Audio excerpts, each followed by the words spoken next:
You are watching Rahinijar TV with Ilama Sayyid Abdul Basit Bukhari.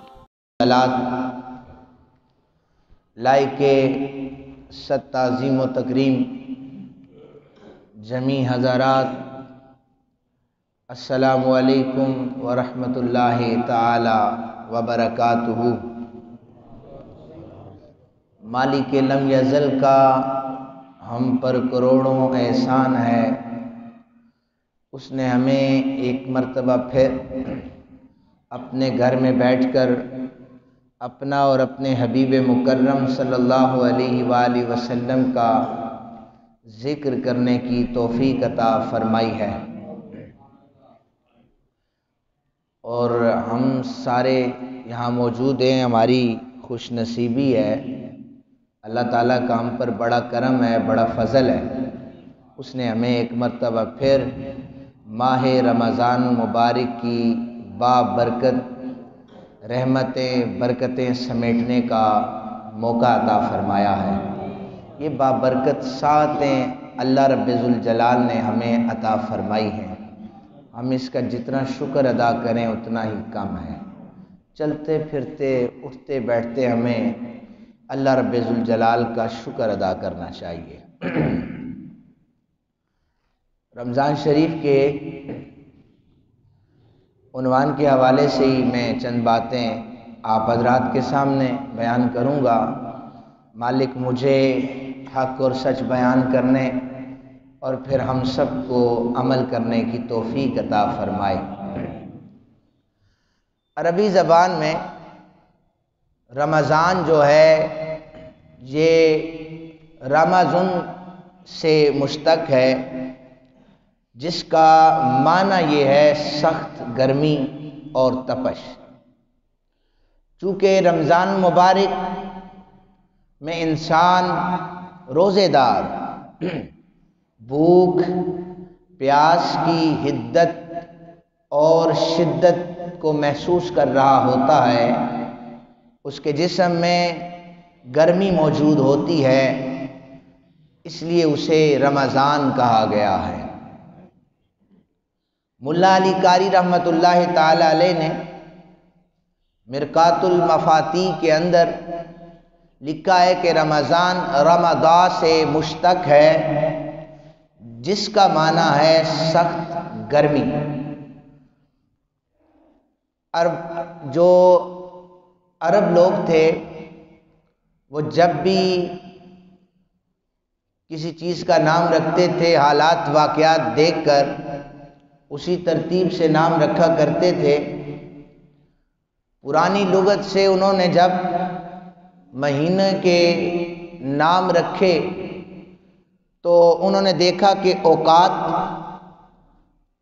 اور حالات اس ترتیب سے وہ نام رکھتے گئے، تو اتفاقیہ طور پر یہ ملا علی قاری لکھتے ہیں، اتفاقیہ طور پر جب وہ اس ماہ مبارک پر پہنچے تو یہ روزے جو تھے یہ شدید گرمی کے حالت میں تھے، انہوں نے اس کا نام رمضان رکھ دیا۔ یہ ایک ملا علی قاری رحمۃ اللہ علیہ نے تحقیق پیش کی ہے۔ بہرحال رمضان کا یہ معنی لفظ کا معنی میں نے آپ حضرات کے سامنے رکھا ہے، اور بھی کئی معنی موجود ہیں۔ روزے کا جو مفہوم ہے وہ یہ ہم نے ویسے جو اسلام کے 5 بنیادی پلرز ہیں، ارکان ہیں، ان میں سے کسی کا معنی بھی آج تک صحیح طریقے سے ہم نے نہیں لیا۔ ہماری تباہی اور بربادی کی مین وجہ یہ ہے کہ ہم نے نہ ہی کلمہ طیبہ پڑھنے کے بعد اس کا حق ادا کیا، نہ ہی نماز پڑھ کر جو اس کے مقاصد تھے ان پر عمل کیا، اور نہ ہی ہم نے روزہ رکھ کے روزے کے مقاصد کو پورا کیا۔ ہمارے معاشرے میں ایک غلط کانسیپٹ دیا جاتا ہے اور غلط تشریحات کر کے امت میں ایک بگاڑ پیدا کیا جا رہا ہے یہ صرف اور صرف علم کی کمی کے باعث ہے۔ میں اس کی 2-4 موٹی مثالیں دے دیتا ہوں۔ یعنی اگر گھر میں بچہ تنگ کرے نا، ماں یہ کہتی ہے بیٹا تنگ نہ کرو، ابا جی کا روزہ ہے۔ مطلب یہ کنسیپٹ دیا جا رہا ہے۔ اصل میں ماں ڈرا رہی ہے نا بچے کو کہ ابا جی بھوکے آرام فرما رہے ہیں اور انہوں نے تمہاری کٹائی کر دینی ہے، یہی کہنا چاہتی ہے وہ۔ جو یہ معاشرہ سمجھا ہے نا اس کنسیپٹ کو، اس نظریے کو، تو وہ ماں ٹھیک کہہ رہی ہے، وہ ماں ٹھیک کہہ رہی ہے، کیونکہ اس کے نزدیک بھوکا پیاسا رہنا یہ روزہ ہے۔ لیکن اس نے اگر دین مصطفیٰ کریم صلی اللہ علیہ وآلہ وسلم کو پڑھا ہوتا، رسول پاک صلی اللہ علیہ وآلہ وسلم کی شریعت پر عمل کیا ہوتا، صحابہ کرام رضوان اللہ تعالیٰ عنہم اجمعین نے جو رستہ ہمیں دکھایا اس پر اگر عمل کیا ہوتا تو وہ صرف بھوک اور پیاس کو روزے کا نام نہ دیتے، بلکہ وہ یہ کہہ دیتے روزہ تو ہمیں صبر سکھاتا ہے، روزہ ہمیں دوسروں کی غربت کو دیکھ کر اپنی زندگی پر نظر دوڑانے کا سبق دیتا ہے۔ ایک روزہ میں اور آپ رکھتے ہیں نا، ہم کہتے ہیں ہمارا روزہ ہے، لیکن یہ روزہ ہمیں فیلنگز دکھاتا ہے، احساسات دکھاتا ہے کہ تم تو 1 مہینے میں روزہ رکھتے ہو، سال کے 365 دن جن غریبوں کے گھر چولہا نہیں جلتا وہ تو 365 دن ہی روزے سے رہتے ہیں۔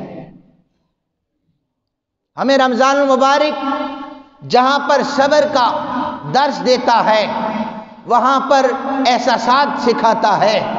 تم ایک وقت بھوکے رہ کر غصے میں بھی ہو جاتے ہو، تمہارے جسم میں کمزوری بھی آ جاتی ہے، جسم میں کپ کپی تاری ہو جاتی ہے، اور تم زیادہ کام بھی نہیں کر سکتے، ہارڈ ورکنگ نہیں کر سکتے، تو یہ ساری چیزیں تم 1 مہینے میں روزہ رکھ کر سوچ لیتے ہو، کمزوری بھی ہو گئی ہے۔ ان غریبوں کا کیا حال ہوگا جو سال کے 12 مہینے انہیں دن کی روٹی میسر نہیں ہوتی۔ روزہ ہمیں سکھاتا ہے اپنے گھر میں خوشحال بیٹھ کر اپنے بیوی بچوں کے ساتھ ہنسی مذاق کر کے طرح طرح کے انواع و اقسام کے کھانے دسترخوان پر سجانے والوں، تمہارے پڑوس میں کوئی غریب بھی بستا ہوگا، دیکھو تو صحیح، سوچو تو صحیح، کیا اس کے گھر میں چولہا جل رہا ہے؟ رب کعبہ کی قسم ہے، اگر رمضان المبارک میں ان چیزوں کا خیال ہمیں نہیں نہ آیا تو ہمارے روزے رائیگاں چلے جائیں گے۔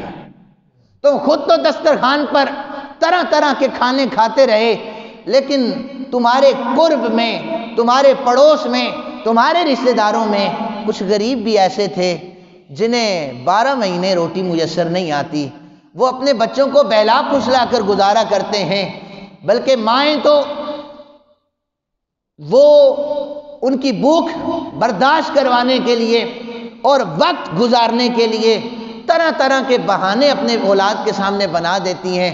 باپ دن کو مارا مارا پھرتا ہے بچوں کے لیے کما کے لاؤں، حالات ایسے بن چکے ہیں، ایک وقت کی روٹی کمانا مشکل ہو چکی ہے۔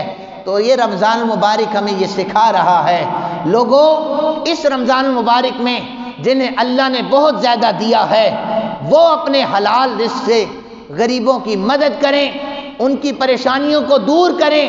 پھر دیکھیں آپ، جو معیشت آج تباہی کے دانے پر پہنچ چکی ہے، جو معیشت آج تباہ ہو رہی ہے، اس کے اندر سے برکتیں اٹھ چکی ہیں۔ جب اپنے حلال مال میں سے اللہ کے بندوں کی خدمت کرو گے، مخلوق خدا کی خدمت کرو گے، میں گارنٹی دیتا ہوں، یہ نبی پاک صلی اللہ علیہ وآلہ وسلم نے 1400 سال پہلے فرمایا تھا کہ جب تم اللہ کے رستے میں دو گے، مخلوق کی خدمت کرو گے، اللہ تمہارے رزق میں خود برکتیں عطا فرما دے گا۔ یہ ہمیں رمضان المبارک سکھائے گا۔ میں نے پہلے بھی عرض کیا تھا، ہماری افطاریاں فیشن بن چکی ہیں، ہمارے روزے کھلوانے، افطار کروانے فیشن بن چکے ہیں۔ میرے آقا کریم صلی اللہ علیہ وآلہ وسلم نے فرمایا، جس نے ایک کھجور کے ساتھ، پہلے تو حضور نے فرمایا جس نے روزہ افطار کروایا اس کو میں حوض کوثر سے سیراب کروں گا، اسے پھر پیاس لگے گی نہیں جب سورج ہوا نیزے پر ہوگا۔ صحابہ کہنے لگے آقا کچھ غریب بھی ہوں گے، وہ کیسے افطار کروائیں گے؟ غریبوں کے لیے میرے آقا کریم نے لچپالی فرماتے ہوئے رستہ متعین فرما دیا، فرمایا ایک کھجور سے کسی کو روزہ افطار کروایا، اسے میں اپنے حوض کوثر سے سیراب کر دوں گا۔ اسی لیے پریشان ہونے کی ضرورت نہیں ہے، بالکل جتنا ہو سکے غریبوں کے دسترخوان کی طرف توجہ دی جائے، ان کے مالی حالات سنوارنے کی کوشش کی جائے۔ فطرانے کے حوالے سے میں ہر سال یہ عرض کرتا ہوں، یہ لازمی نہیں ہے آپ عید کی نماز پڑھنے کے لیے نکلیں تو کوئی غریب ملے تو اس کو فطرانہ دیں۔ دیکھیں میری بات سنیں، غریب کی مدد کے لیے اور بھی بہت زیادہ رستے ہیں۔ ایک کنسپٹ دے رہا ہوں، میں اکثر بندوں سے بات کر چکا، ہم انسان معاشرتی حیوان ہیں، وہ ظاہرہ معاشرے میں جب ہم رہتے ہیں تو باتیں سننے کو ملتی ہیں۔ اگر پوچھے جناب آپ فطرانہ کتنا دیں گے، وہ کہتے ہیں میرا فطرانہ 1500 روپیہ بنتا ہے۔ اچھا کسی ایک کو دے دیں، کہتے ہیں نہیں میں چاہتا ہوں کہ 201 کو دے دوں، 301 کو دے دوں، 401 کو دے دوں، میں اس طرح کر کے پورے کرتا ہوں۔ نیت اس کی ثواب کی ہے، اس میں کوئی شک نہیں ہے، لیکن آپ مجھے یہ بتائیں اس دور میں، مہنگائی کے دور میں 200-300 سے کیا بنے گا؟ صحابہ کرام کے دور میں صحابہ اپنے ہاتھوں میں زکوٰۃ اٹھا کر پھیرا کرتے تھے، زکوٰۃ لینے والا کوئی نہیں ہوتا تھا۔ اس کی مین وجہ یہ تھی کہ 4 چیزوں پر زکوٰۃ ہے، جن میں گندم بھی آتی ہے جو سب سے کم ریٹ ہوتا ہے۔ ہمارا امیر ترین طبقہ جو سارا سال عیاشیوں میں اپنی زندگی گزارتا ہے، جب وہ فطرانہ دینے کا اسے وقت آتا ہے، وہ گندم کے ریٹ کو سامنے رکھ کر حساب کرتا ہے۔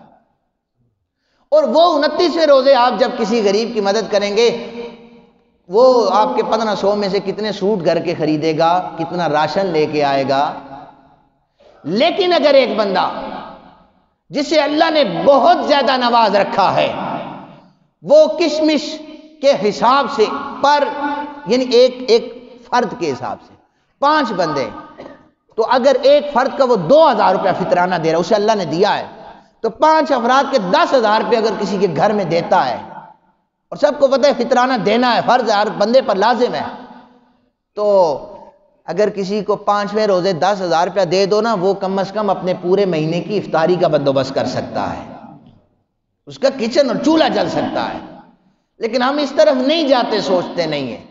اور فطرانہ یہ لازمی نہیں ہے کہ آپ 28ویں روزے کو جا کر دیں۔ آپ کو پتہ ہے آپ نے روزے رکھنے تو آج بھی آپ فطرانہ ادا کر سکتے ہیں۔ گھر کے افراد کی گنتی کریں، 5 سے 6، پھر دیکھیں کہ اللہ نے ہمیں دیا ہوا کتنا ہے۔ پھر گندم کا ریٹ دینا چاہتے ہیں، جو کا دینا چاہتے ہیں، کھجور کا دینا چاہتے ہیں، یا کشمش کا دینا چاہتے ہیں، جتنا اللہ نے آپ کو نوازا ہے اتنا اپنے قریب جو غریب ہیں، آپ کے ریلیٹیوز میں جو لوگ ہیں، ان کی مدد کریں۔ پھر دیکھیں اللہ تعالیٰ ہماری معیشت میں برکتیں کیسے عطا فرماتا ہے۔ جو پروفیشنل طبقہ ہے، جنہوں نے یہ ایک پیشن بنایا ہوا ہے کہ صرف ہم نے مانگنا ہے، معذرت کے ساتھ انہیں بھی اپنے کمائی میں سے ضرور دیں، منع نہیں کر رہا، لیکن آپ دیکھیں کہ کچھ سفید پوش ایسے ہیں جو آپ کے سامنے ہاتھ نہیں پھیلائیں گے۔ آپ کو دیکھنا چاہیے کہ اس کا لائف سٹائل کیسا ہے۔ اگر وہ قسم کرسی کی زندگی گزار رہا ہے، اگر اس کے بچے زیادہ ہیں، 6-7 بچے ہیں، اور آپ کو پتہ ہے کہ یہ 20,000 روپے ماہانہ کماتا ہے، اس کی ضرورتیں نہیں پوری ہو سکتی، تو بجائے اس کے کہ صدا لگانے والے منگتے کو دیا جائے، آپ اس کے گھر میں چپکے سے چلے جائیں، اس سے یہ کہیں کہ بھائی تو ہمارا بھائی ہے، ہماری طرف سے اپنے بچوں کے لیے راشن لے آ۔ اور اس سے بھی زیادہ یہ تو چیزیں تو فرض ہے نا، یہ چیزیں فرض ہیں۔ دیکھیں عبادت فرض ہے، ظہر کی نماز فرض ہے، لیکن فرمائے فرض ادا کرنے کے بعد کوئی نفلی نماز ادا کرے گا تو میں اللہ اسے اپنا قرب عطا کر دوں گا۔ یہ زکوٰۃ دینا، فطرانہ دینا، یہ تو لازمی ہے۔ ان سے ہٹ کر اگر کوئی اپنی جیب میں سے کسی غریب کی مدد کرے گا، اللہ وحدہ لم یزل اسے اپنے خزانوں میں سے وہاں سے عطا کرے گا، اس کا وہم و گمان بھی نہیں جائے گا۔ پھر غریب کو کسی دروازے پر ہاتھ پھیلانے کی ضرورت نہیں پڑے گی۔ ہمارے ملک کی حالت یہ بن چکی ہے کہ یہاں پر خودکشیاں ہو رہی ہیں، اور بعد میں باقاعدہ تحریریں ملتی ہیں۔ ہم بعد میں تو کہتے ہیں نا کہ چلو جی آج کی دعا ہماری طرف سے کروا لو، کفن جو ہے وہ ہماری طرف سے اسے ڈل جائے، قبر کا خرچہ پلاٹ کا ہماری طرف سے ہو جائے. لیکن یہ باتیں مرنے کے بعد ہمیں یاد آتی ہیں. جب زندہ ہوتا ہے تو تم بعد میں کفن کا بندوبست بعد میں کر لینا، زندہ بندے کو ایک جوڑا پہنا دو وہ اپنا تن ڈھانپ سکے. بعد میں اس کے ختم پر کھانے میں شرکت کرنے والوں کہ یہاں پر ہمارا 10,000 روپیہ ایڈ کیا جائے، چونکہ دعائے کل ہو رہی ہے تو چچا جان بڑے نیک تھے یا ہمارا رشتہ دار پڑوسی بڑا نیک تھا، اس کے دعائے کل میں ہم 10,000 روپیہ دینا چاہتے ہیں. وہ جو کھانا ہوگا غریب امیر کھا کے گھروں کو چلے جائیں گے، لیکن وہ جو بابا اس دنیا سے گیا ہے، جو جوان اس دنیا سے گیا ہے، ایک دفعہ ضرور اس کے دروازے پر دستک دے کے پوچھا جائے اس کے بچوں کا کیا حال ہے، اس کے بچے کھائیں گے کہاں سے، اس کے بچے پہنیں گے کیا. مرنے والے کی زندگی میں بھی کبھی پوچھا کرے کہ جناب آپ کی کمائی کے ذرائع کیا ہیں. آپ ٹوٹل 20,000 کماتے ہیں اور آپ کے 6 بچے ہیں، کیسے پورا ہوتا ہے؟ آپ کو حالات پتہ چل جائیں گے کہ کیسے پورا ہوتا ہے. پھر چپکے سے جا کر اس کی مٹھی میں جا کر کچھ رقم اسے دے دیں. میں یہاں پر گارنٹی دے رہا ہوں اس وقت کی جو دعائیں اس کے دل سے نکلیں گی عرش معلیٰ پر ڈائریکٹ پہنچ جائیں گی. پھر وہ مالک وہاں بیٹھ کر ایسی جگہ سے آپ کو رزق عطا کرے گا، آپ کی سوچ بھی وہاں پر نہیں جا سکتی.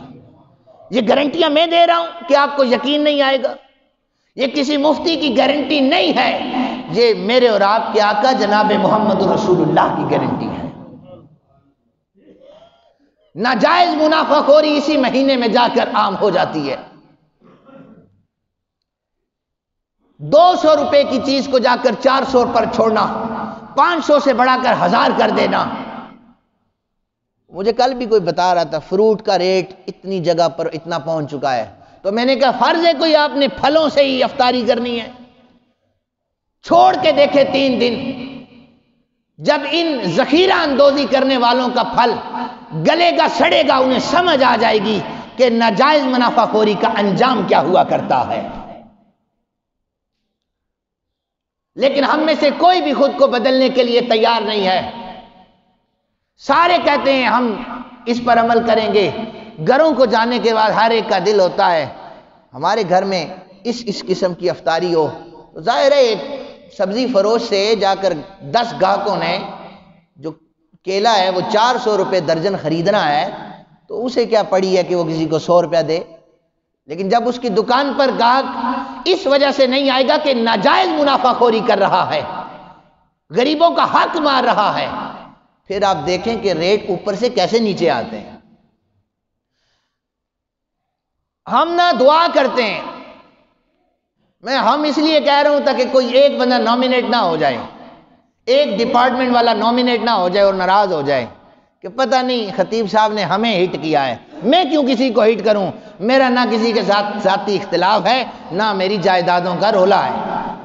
میرا ایک ہی رولا ہے، اللہ کی جو مخلوق ہے خدا را اس پر ترس کھا لیں، اس پر رحم کھا لیں. اگر یہ چیزیں ہماری زندگی میں آ جائے تو پھر دیکھیں اللہ تعالیٰ کیسے خوشحالیاں پیدا فرماتا ہے. رمضان المبارک کا بابرکت مہینہ ہے، نیکی ایک کریں اللہ تعالیٰ 70 گنا زیادہ اجر و ثواب عطا فرما دیتا ہے. آپ اپنی کمائی میں سے کسی کو دیں نا، آپ 1 روپیہ دیں، اس ایک کا آپ کو 70 گنا اللہ تعالیٰ عطا فرمائے گا. اور اس ماہ مبارک دیکھیں برکتیں دیکھیں. پچھلی امتوں کو قیام اللیل نہیں ملی، پچھلی امتوں کو صرف 24 گھنٹے کا روزہ تھا. انبیاء علیہ السلام 24 گھنٹے کا روزہ رکھتے تھے، صحابہ نے رکھنے کی کوشش کی تھی. حضور نے فرمایا تھا میرا رب مجھے کھلاتا بھی ہے پلاتا بھی ہے، میرے صحابہ تم میری حقیقت کو نہیں جانتے. اس امت کو کہا کہ صبح صادق سے لے کے غروب آفتاب تک ان کاموں سے رکے رہو، اور رات کو اٹھ کر تم تراویح میں آ کر میری بارگاہ میں جھک جانا. میں ایک سجدے پر تم سے وعدہ کرتا ہوں بروز محشر اپنا دیدار کروا دوں گا. اللہ ایک سجدہ کرنے والے کو اپنا دیدار کروائے گا. دیدار کرنا چاہتے ہیں نا؟ کہیں سبحان اللہ. چپ اس طرح بیٹھے ہیں جیسے بہت زیادہ روزہ رکھ گیا ہے، 14-15 گھنٹے کا روزہ ہے، موسم بھی بڑا اچھا ہے، پتہ ہی نہیں چل رہا روزہ اتنے ہمارا سکون سے گزر رہا ہے، اور ہمیں تو پریشانی نہیں ہوتی۔ جن کو پریشانی ہوتی ہے نا روزے کی، وہ 10 دن پہلے کہنے لگ جاتے ہیں 16 گھنٹے کا روزہ اس دفعہ آ رہا ہے، 15 گھنٹے کا آ رہا ہے، کیسے گزاریں گے روزہ؟ سمجھ نہیں آتی، مہنگائی بھی زیادہ ہو گئی ہے۔ لیکن جن کو عادت بھی ہے روزہ رکھنے کی، اور جنہیں پتہ ہے اللہ کی رضا کے لیے رکھنا ہے، وہ 18 گھنٹے کا بھی روزہ ہو تو اسی طرح حشاش بشاش بیٹھے رہتے ہیں۔ اللہ کے گھر میں بیٹھے ہو، میں جگانا چاہتا ہوں کہ اس مہینے میں جتنی تسبیحات کریں گے، محمد مصطفیٰ کریم صلی اللہ علیہ وآلہ وسلم کا وعدہ ہے، میں ایک کے بدلے 70 گنا، اور یہ پیمانہ جو ہے علماء نے، محدثین نے، آقا کریم صلی اللہ علیہ وسلم نے بتایا ہے، لیکن وہ اپنی شان کے مطابق کس کو کیسے ادا کرتا ہے، وہ 70 سے 700 گنا بھی زیادہ عطا فرما دیتا ہے۔ جاگ کے بیٹھا کریں، ہل کے بیٹھا کریں، پتہ چلے میں کسی قبرستان میں تقریر نہیں کر رہا، سانس لینے والے باشعور اور پڑھے لکھے بندوں میں تقریر کر رہا ہوں۔ رسول اللہ کی حدیث بیان کرتے ہوئے ہماری روح مچل رہی ہے، ہمارے دلوں کو تازگی اللہ تعالیٰ عطا فرما رہا ہے۔ اور جو روزہ نہیں نہ رکھتے اس مہینے میں، وہ ذرا حدیث پاک سنیں۔ جو روزہ نہیں رکھتے وہ حدیث پاک سنیں۔ حضرت ابو امامہ رضی اللہ تعالیٰ عنہ اس حدیث پاک کے راوی ہیں۔ صحیح ابن حبان کی روایت موجود ہے، ابن خزیمہ کی بھی صحیح سند کے ساتھ روایت موجود ہے۔ صحابہ کہتے ہیں نبی پاک صلی اللہ علیہ وآلہ وسلم نے فرمایا، میں ایک رات سو رہا تھا، اچانک 2 آدمی آئے، انہوں نے آ کر مجھے جگایا رات کے پچھلے پہر، اور مجھے وہ دونوں ہاتھوں سے پکڑ کر ایک پہاڑی کے قریب لے گئے۔ جب وہ پہاڑی کے قریب لے گئے نا، مجھے کہتے ہیں پہاڑی پر چڑھو۔ میں نے کہا میں اس پہاڑی پر نہیں چڑھ سکتا۔ انہوں نے مجھے سہارا دیا اور میں پہاڑی پر چڑھتا چلا گیا۔ جب پہاڑی کی ٹاپ پر میں پہنچا نا، تو وہاں پر مجھے چیخ و پکار کی آوازیں آئی۔ فرشتوں نے بتایا، وہ آدمی تو حدیث میں لکھا ہے لیکن حضور نے فرمایا وہ 2 فرشتے تھے، اصل میں انسان کی شکل میں آئے تھے۔ انہوں نے یہ بتایا کہ یہ جو آوازیں آ رہی ہیں نا، یہ جہنمیوں کی آوازیں ہیں، جہنمی لوگوں کی آوازیں۔ تو میں نے کہا نظارہ بھی کرتے ہیں، تو مجھے بتایا گیا کہ پاؤں سے باندھ کر الٹا لٹکایا ہوا ہے کچھ لوگوں کو آگ کے اوپر، اور ان کی یہ جو باچھیں یہ چیری جا رہی ہیں، اس طرح کھینچ کر چیری جا رہی ہیں۔ میں نے پوچھا کہ یہ کون لوگ ہیں؟ مجھے ان فرشتوں نے بتایا یہ وہ ہیں جو افطاری کے وقت سے پہلے روزہ توڑ دیا کرتے تھے، روزہ توڑ دیا کرتے تھے۔ نشے کی لت اتنی لگ چکی ہے، نہ ہی نسوار ہمیں روزہ پورا کرنے دیتی ہے، نہ ہی سگریٹ ہمیں روزہ پورا کرنے دیتی ہے، اور نہ ہی کچھ لوگوں کی جو عادات چرس پر ہو چکی ہے، نہ وہ روزہ پورا کرنے دیتی ہے۔ یہ جو چیزیں ہیں علماء نے یہاں پر لکھا ہے، جس طرح شراب کا حکم ہے اس طرح سگریٹ کا حکم نہیں ہے، جس طرح شراب کا حکم ہے اس طرح نسوار کا حکم نہیں ہے۔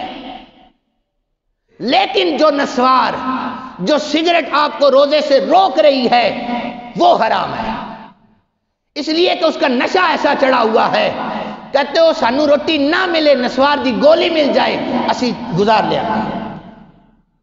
یہ میں وہ حالات بیان کر رہا ہوں جو ہمارے معاشرے میں ہوتے ہیں اور ہو رہے ہیں، کوئی بندہ اسے انکار نہیں کر سکتا۔ یہ میں سزا بتا رہا ہوں، افطاری سے پہلے روزہ توڑنے والوں کی سزا، الٹا لٹکایا جائے گا، باچھوں کو چیرا جائے گا۔ یہ کون لوگ ہیں؟ بتایا یہ وہ لوگ ہیں جو دنیا میں رہتے ہوئے شریعت کی دھجیاں اڑایا کرتے تھے، یہ دنیا میں رہتے ہوئے اللہ کریم کے احکامات کی نافرمانی کیا کرتے تھے۔ چہروں کو چیرا جا رہا ہے اس لیے کہ یہ نافرمان تھے۔ لوگوں سنو، جو افطاری سے قبل روزہ توڑ دے اسے اتنی بڑی سزا ہے، جو روزہ نہ رکھے اسے کتنی سزا ملے گی۔ میرے آقا کریم صلی اللہ علیہ وآلہ وسلم نے فرمایا ان سزاؤں سے بچنا چاہتے ہو اللہ تعالیٰ کے فرمان کی بھی پاسداری کرو اور میری شریعت پر بھی تمہیں عمل کرنا ہوگا۔ جو بندہ تراویح یا روزے کے قریب نہیں نہ جاتا اس کا فلسفہ سنیں۔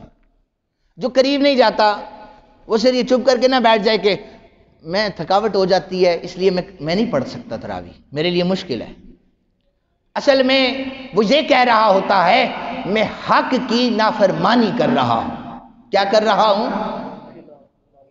دیکھیں وعدہ ہے کہ ایک سجدے پر اللہ دیدار کروائے گا، بندہ کہتے نہیں کرتا، تھکا ہوں۔ یہی ہے نا تراویح نہ پڑھنے والا، نماز نہ پڑھنے والا، نوافل نہ، یہی کہہ رہا ہوتا ہے میں تھکا ہوا ہوں۔ گویا وہ حق کی نافرمانی کر رہا ہے۔ جو حق کی نافرمانی کرتا ہے وہ شیطان کی صف میں جا کر کھڑا ہو جاتا ہے، جو حق کی پاسداری کرتا ہے وہ جناب ابو بکر پاک کی صفوں میں جا کر کھڑا ہو جاتا ہے، اور اللہ اس کی روح کو اتنی تازگی عطا فرماتا ہے۔ میرے اور آپ کے آقا صلی اللہ علیہ وآلہ وسلم نے فرمایا پورا مہینہ جو اہتمام کے ساتھ روزے رکھتا ہے، رات کو کھڑا ہو کر اپنی جبینوں کو میری بارگاہ میں جھکاتا ہے، 29 رمضان آتا ہے میں فرشتوں کو بلاتا ہوں، فرشتوں ادھر آؤ، اس نے میری رضا کی خاطر روزے رکھے ہیں، میری رضا کی خاطر تراویح کی نماز ادا کی ہے، گواہ رہنا سب کی بخشش کر رہا ہوں۔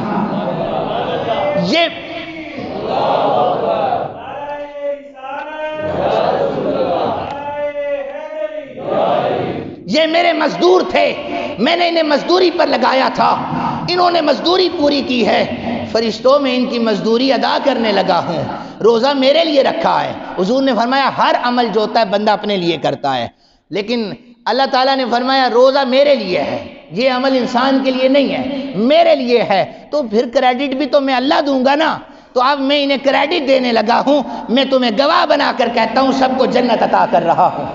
اور آخری بات یہ کہہ کے اجازت چاہوں گا معذرت کے ساتھ، کوئی دکاندار یہ نہ کہے مجھے تنگ نہ کرو میرا روزہ ہے، کوئی ابا جان یہ نہ کہیں اپنے بچوں کو تنگ نہ کرو میرا روزہ ہے۔ کیوں مارنا چاہتے ہیں؟ احسان کر رہے ہیں روزہ نہ رکھ کر؟ اللہ اللہ کیا کریں۔ میرے آقا کریم صلی اللہ علیہ وسلم کی حدیث پاک سماعت فرمائیں، اس جملے پر اپنے جملے پر دلیل دے رہا ہوں۔